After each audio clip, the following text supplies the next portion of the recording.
बस कृपया बैठ जाएं, परेशान ना हो। सुबह से आप यहाँ बैठे हैं, किस लिए बैठे हैं बताने की आवश्यकता है। उसी शिव को गुरु मानना है जिसकी हम आप पूजा करते हैं।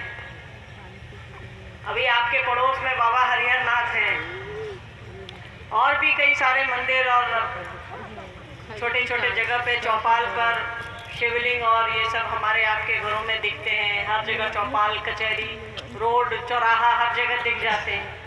उसी शिव को अपना गुरु बनाने के लिए साहब और दीदी माँ ने कहा है।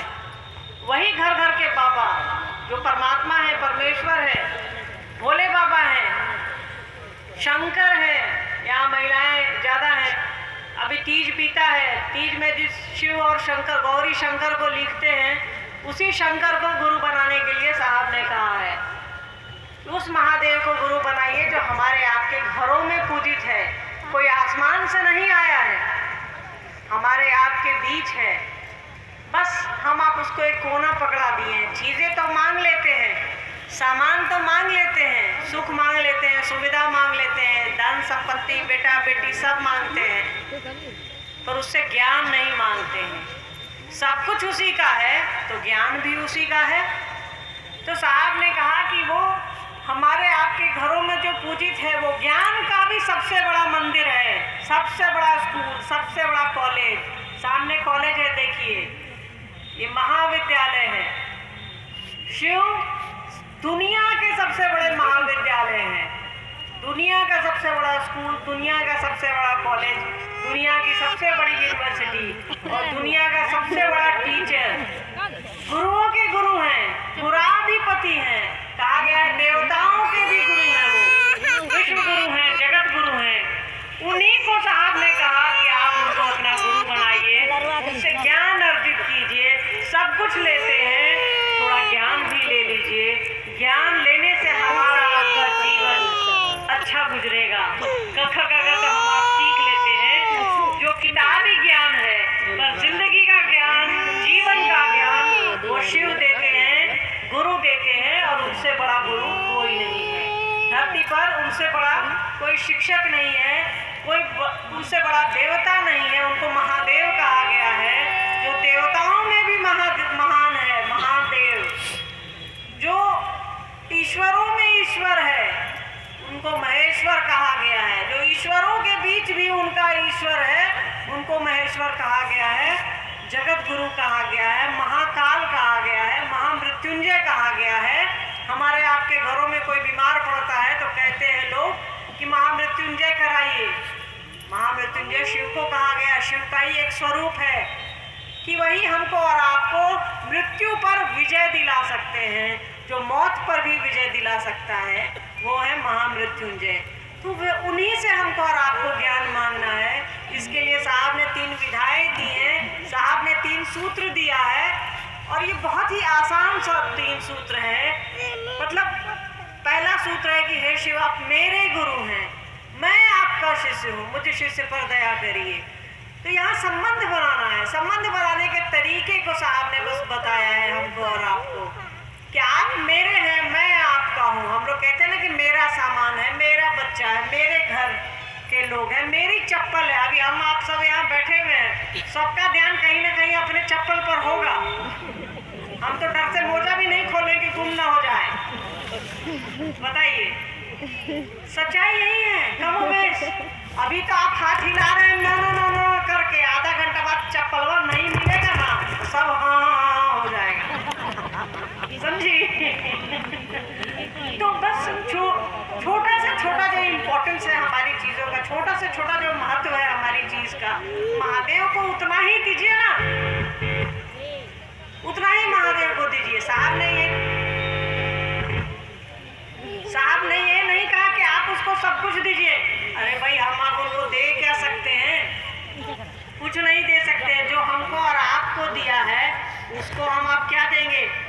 साहब कहते हैं गोरी तेरा आंचल कितना, हमारे आपके पास है क्या जो दे सकते हैं? हाँ, एक चीज़ है, वो है प्रेम। बस उसको अपना समझना है, उसको अपने घर में समाना है, अपने मन में समाना है। वो कोना नहीं पकड़ा देना है।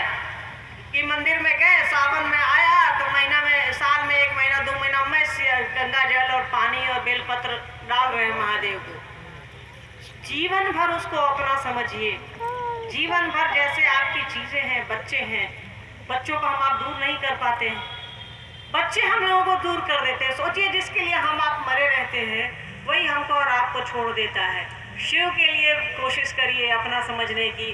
साहब ने कहा है कि तुमको मरने की जरूरत नहीं है, उसके लिए जीवन में रहते हुए जरूरत है उसको अपना समझने के लिए। हम आप मर ही जाएंगे तो क्या फर्क पड़ेगा उसको? कुछ फर्क नहीं पड़ता। तो जीवन जीते हुए उसको अपना समझिए, उसको अपना बनाइए कि हमारा आपका जीवन अच्छा हो, खूबसूरत हो, सुंदर हो। इसके लिए साहब ने फिर दूसरा सूत्र दिया कि लोगों को बताइए शिव आपके गुरु हैं, उनके भी हो सकते हैं। आपको शिव को गुरु बनाने से क्या क्या फायदे पहुंचे, लोगों को बताने की कोशिश करिए। और धरती का कोई आदमी ऐसा नहीं है जो खड़े होकर कह दे कि मैंने शिव को अपना गुरु बनाया है, मैंने साहब दीदी को अपना समझा है और मेरे साथ बुरा हुआ है। कोई भी आदमी खड़े होकर के ये कह नहीं सकता। शिव नाम का अर्थ ही है सुंदरता, शिव नाम का अर्थ ही है अच्छाई जो आपके जीवन में आती है। साहब दीदी के नाम का अर्थ ही है अच्छाई जो हमारे आपके जीवन में लाती है। उन लोगों का नाम लेने से ही मन खुश हो जाता है, तो हम आप उनको देंगे क्या? तो शिव का नाम लीजिए, लोगों को बताइए कि उन्होंने क्या दिया है आपको, कैसी सुंदर सी खूबसूरत सी चीज साहब ने हमको और आपको ला करके दे दी है, जिससे हमारा और आपका मन जो है प्रसन्न रहता है। दिक्कतों के बावजूद अभी 2 दिन पहले 3 दिन पहले की बात है, यहाँ के जो आयोजक लोग हैं, आयोजकों को सबसे पहले तहे दिल से धन्यवाद। उन लोग परेशान हो रहे थे। देखिए साहब दीदी कैसे जब आप अपना सब कुछ उन पर छोड़ देते हैं तो कैसे वो आपके लिए खड़े हो जाते हैं। और इतना सुंदर कार्यक्रम ये हो रहा है, वो परेशान थे। गुड़िया जी हैं, आरती जी हैं और लोग हैं, सब सारे जो आयोजक गण हैं यहाँ के जो वॉलंटियर, वो परेशान थे कि कैसे ये कार्यक्रम होगा दीदी, कि सब हो जाएगा। साहब दीदी पर छोड़िए, ये उनका कार्यक्रम है। तो साहब दीदी पर थोड़ा भरोसा करके आगे बढ़िए। उन्होंने कहा है कि तुम जो, महादेव ने उनको कहा कि तुम जो करते हो दूसरों को कहो। तो साहब ने कहा कि मैं जो करता हूँ आपको कह रहा हूँ, आप दूसरों से करने को कहिए। कि कितनी आसान सी विधा है। इसलिए मैंने बात को पहले शिव की बात बताई आपको, पहले मैंने सोचा कि साहब की बात बता दो, फिर मुझे लगा कि आप कहेंगे कि पहले साहब को किसने कहा। तो साहब को शिव ने कहा कि तुम जो करते हो दूसरों को करने को कहो। सोचिए साहब ये हमको और आपको नहीं भी कह सकते थे, पर वो धरती पर आए ही हैं हमको और आपको शिव से बनाने के लिए। तो उन्होंने कहा कि मैं जो कर रहा हूँ, मैंने जो किया है, मैंने जो अनुभूत किया है वो आप करिए। और देखिए साहब को जिस चीज़ को करने में 24 साल 25 साल लग गए, हमको और आपको 24 सेकंड नहीं लगते, 24 मिनट नहीं लगते। कितनी बड़ी चीज़ ऐसे ही हमको और आपको मिल गई है। थोड़ा संभाल कर चलिए, थोड़ा सहेज कर चलिए। तीसरा सूत्र है नमः शिवाय से अपने गुरु को प्रणाम करना।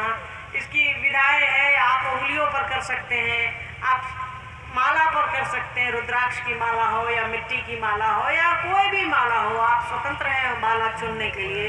108 बार गुरु को प्रणाम करना आवश्यक है। नमः शिवाय से अपने गुरु को, यही 3 रास्ते हैं, 3 विधाएं हैं जिस पर साहब ने कहा है कि आप चल करके शिव के मार्ग पर खड़े हो सकते हैं। और साहब हैं हमको और आपको आगे ले जाने के लिए। वो कह रहे हैं आओ शिव की ओर चले, आओ शिव की ओर चले। तो हमको और आपको ये कोशिश करनी चाहिए कि 3 सूत्रों के माध्यम से उस रास्ते पर हम आप खड़े हो जाएं जहां साहब दीदी मौजूद हैं शिव की ओर ले जाने के लिए। उनका और कोई काम नहीं है, वो धरती पर आए ही हैं इसलिए कि आपको और हमको शिव से बनाएं, शिव के लोग बनाएं। ऐसी कोशिश करिए हम आपकी, वो जैसा कह रहे हैं करें। अन्यथा आए तो सब लोग हैं, जाना तो सबको है, सभी लोग आते हैं और सभी लोग चले जाते हैं। कुछ ऐसा कर जाइए कि लोग याद रखें हमको और आपको, करे शिव का शिष्य चला गया। ऐसी कोशिश हमको और आपको करनी चाहिए। अगर बड़ी कोशिश नहीं भी कर पा रहे हैं तो छोटी ही कोशिश करिए। अपने मन को ऐसा बनाइए, अपने आप को ऐसा बनाइए, रगड़ा करिए। हम आप रगड़ा करते हैं अपने जगत के लिए, अपनी चीज़ों के लिए, सामान के लिए, पैसे के लिए, तो क्या शिव के लिए रगड़ा नहीं कर सकते? साहब दीदी के लिए रगड़ा नहीं कर सकते? बिल्कुल कर सकते हैं। लोग आते हैं मेरे पास तो कहते हैं कि महादेव का काम हमसे नहीं हो रहा है, दूसरा सूत्र दीदी नहीं होता है। मैं बोलती हूँ ये आपका कहना गलत है। इस दुनिया में ऐसा कोई नहीं है जो शिव का काम नहीं कर सके। आप घर में रहते हैं, बाजार जाते हैं, स्कूल जाते हैं, हाट जाते हैं, आपके घर में कभी बर्थडे मनता है, कभी शादियां होती हैं, आप कहीं जाते हैं, आप दुनिया में एक दूसरे से लोग मिलना ही है। हम आप सभी इस दुनिया में मिलने के लिए ही तो आए हैं। तो ऐसा हो ही नहीं सकता कि आपको मौका नहीं मिले किसी से बात करने के लिए। चूँकि हम आप बात नहीं करना चाहते हैं, इसीलिए लगता है कि आसान है कह देना कि दूसरा सूत्र नहीं हो पा रहा है। आप जिससे प्रेम करिएगा, साहब और दीदी माँ से आपको प्रेम है तो उनका ये काम है, आप करेंगे ही करेंगे। जिससे आपको प्रेम रहता है उसके लिए आप खाना बनाते हैं कि नहीं बनाते हैं? लाख तबीयत खराब रहती है हमारी आपकी, बच्चों के लिए हम लोग खाना बनाते हैं कि नहीं बनाते हैं? बनाते ही बनाते हैं, क्योंकि प्रेम है उससे। हमको मालूम है कि हम नहीं बनाएंगे तो खाएगा क्या बच्चा मेरा? हम नहीं उसको संभालेंगे तो कौन संभालेगा? तो जहाँ प्रेम होता है वहाँ जिम्मेदारी अपने आप आ जाती है। तो शिव से प्रेम करिए, साहब दीदी माँ से प्रेम करिए और उनका काम करिए। वो आपके साथ खड़े हैं, हमको और आपको नहीं दिखता है। मन की आंखों से देखने की कोशिश करिए, आपका रुका हुआ काम कैसे हो जाता है। आपको पैसे की ज़रूरत रहती है, लगता है कि कल मुझे 2000, 1000 या 500 रुपए की ज़रूरत है। आपके पास पैसे नहीं आते हैं, पर आपकी वो ज़रूरत ही खत्म हो जाती है जिसके लिए आपको पैसा चाहिए। तो आपकी इस ज़रूरत में, आपकी इस परेशानी में कौन साथ देता है, इसको समझने की आवश्यकता है। आपने किसी से मांगा भी नहीं कि मुझे 500 रुपये, 1000 रुपये उधार दो, कल मुझे जमा करने हैं स्कूल में या कॉलेज में या फीस देनी है।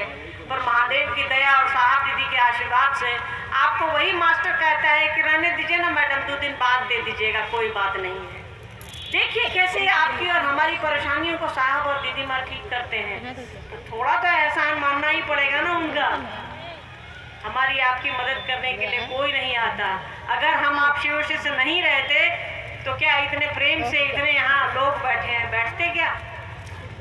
बड़े प्रेम से हम आप बैठे हैं, एक दूसरे के साथ सट करके बैठे हैं। बताइए, ये शिव शिष्यता ही है जो हमको और आपको प्रेम की दिशा में लेके आगे चल रही है। नहीं तो हजारों जातियां हैं, ये सैकड़ों पंथ हैं, यहाँ कोई किसी का नहीं है, बाप बेटा नहीं है, भाई भाई नहीं है, पति पत्नी नहीं है, भाई बहन नहीं है, और हम आप बड़े प्रेम से यहाँ बैठे हैं। ये सिर्फ और सिर्फ साहब और दीदी माँ की देन है इस धरती को।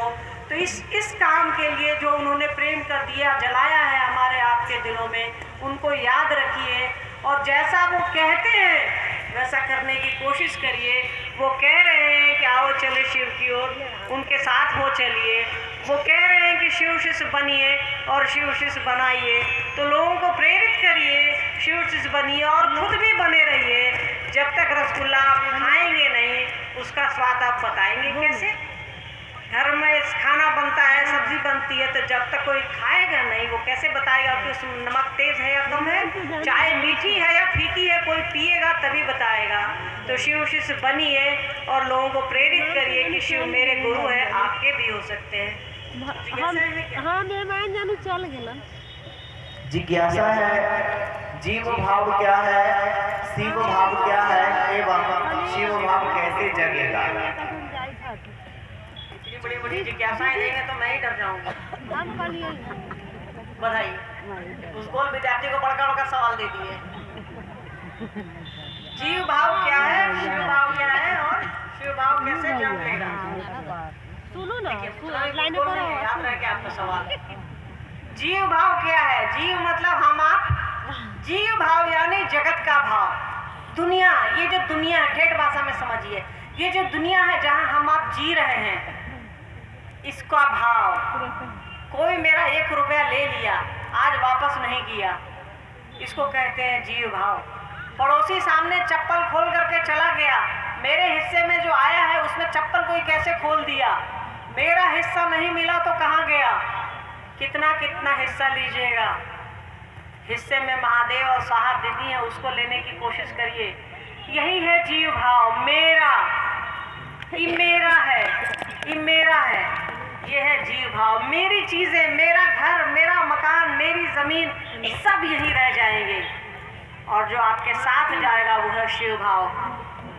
आपके साथ आपके जीवन में शिव आएंगे, आपके जीवन में साहब दीदी आएंगे, यही शिव भाव है। शिव को अपना समझना ही शिव भाव है। शिव को गुरु मानना कि सरकार जो आप हैं सो है, हमारे जीवन में आपके अलावा कुछ भी नहीं है।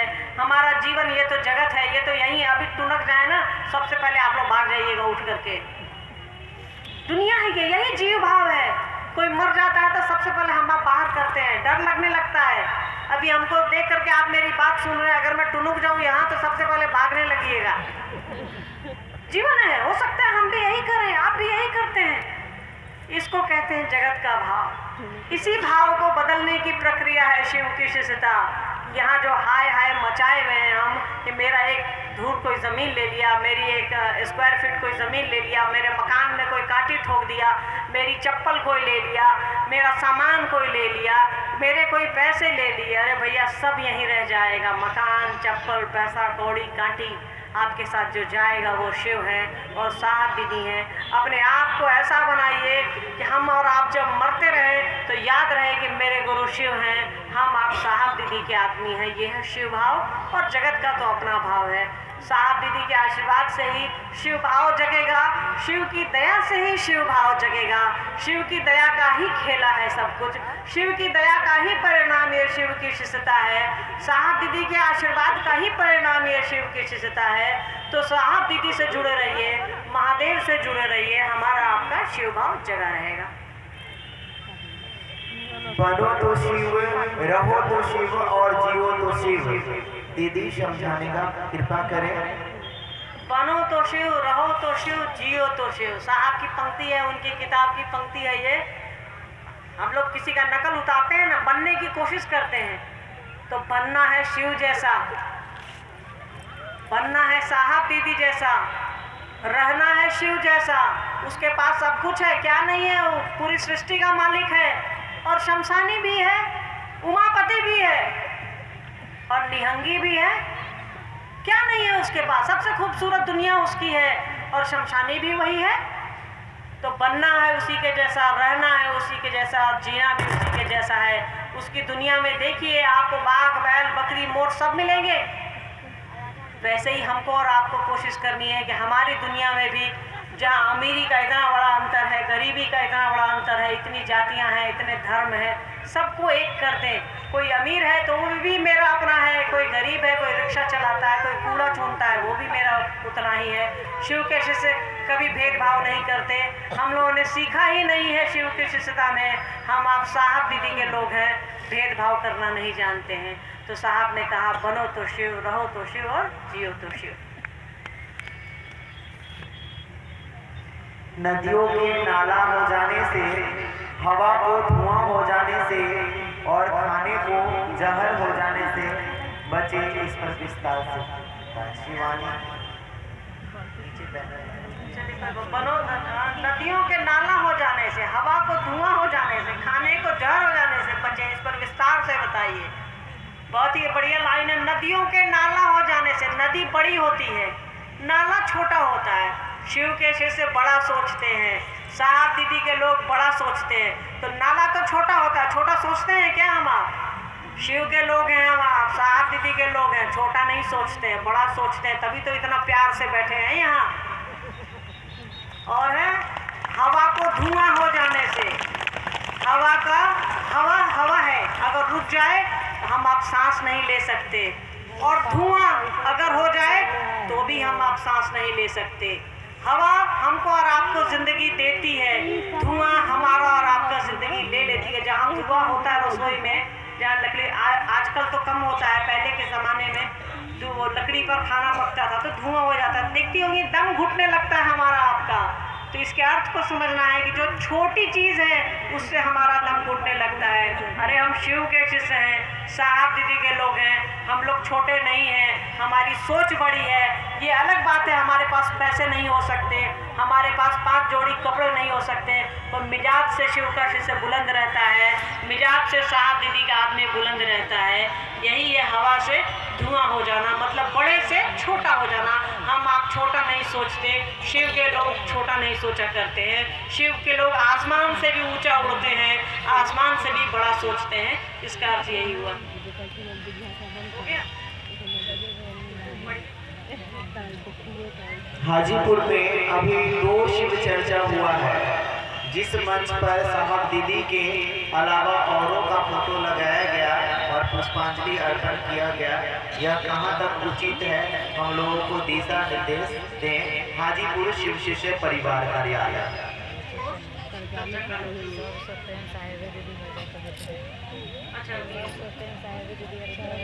साहब देखिए, शिव शिष्यता के मंच पर तो साहब और दीदी और महादेव 3 ही होने चाहिए। बाकी आप मेरा भी लगाएं या किसी और का लगाएं, फायदा नहीं है। मेरा भी लगाइएगा तो फायदा नहीं है, अपना भी लगाइएगा तो फायदा नहीं है। शिव शिष्यता का मंच महादेव का है, शिव शिष्यता की दुनिया महादेव की है, शिव शिष्यता का पूरा फैलाव व्यापकता महादेव की है और साहब दीदी माँ की है। अभी थोड़ी देर पहले डॉक्टर साहब अमित जी ने बताया ना कि शिव शिष्यता, ये पेड़ किसने लगाया ये आपको याद रहना चाहिए। हम उसके बगल में कोई छोटा पौधा लगा दें या उससे भी बड़ा पौधा लगा दें, पर शिव शिष्यता का पौधा किसने लगाया है ये हमको और आपको याद रखना पड़ेगा। और याद नहीं रखिएगा तो आध्यात्मिक रूप से कहीं ना कहीं जाने अनजाने हम आप किसी गलत काम को बढ़ावा दे रहे हैं। इससे बचने की कोशिश करनी चाहिए हमको और आपको। बाकी आपको जिसका फोटो लगाना है लगाइए। आपको लगता है कि इससे परिणाम आएगा तो हमको भी बताइएगा, लोगों को भी बताइएगा। हम लोग भी महादेव और साहब दीदी के अलावा एक आपको फोटो लगा लेंगे, ठीक। बाकी अपना काम करते चलिए। हाजीपुर शिव शिष्य परिवार बहुत अच्छा, हम लोग सभी यहाँ लोग मेहनत कर रहे हैं। आप लोग तो ज़्यादा मेहनत करते हैं। महादेव का काम करते चलिए, साहब दीदी का काम करते चलिए। छोटी छोटी चीज़ों में उलझने की आवश्यकता नहीं है। आपका और हमारा उद्देश्य बहुत बड़ा है। आपको और हमको साहब ने जो संकल्प दिया है, दीदी माँ ने जो संकल्प दिया है, उसका ध्यान रखिए। बाकी अब कुछ फालतू चीज़ों पर ध्यान देने की आवश्यकता नहीं है। जिज्ञासा है, बहुत सारे गुरु भाई बहन कहते हैं जो मैं मछली मांस खा ले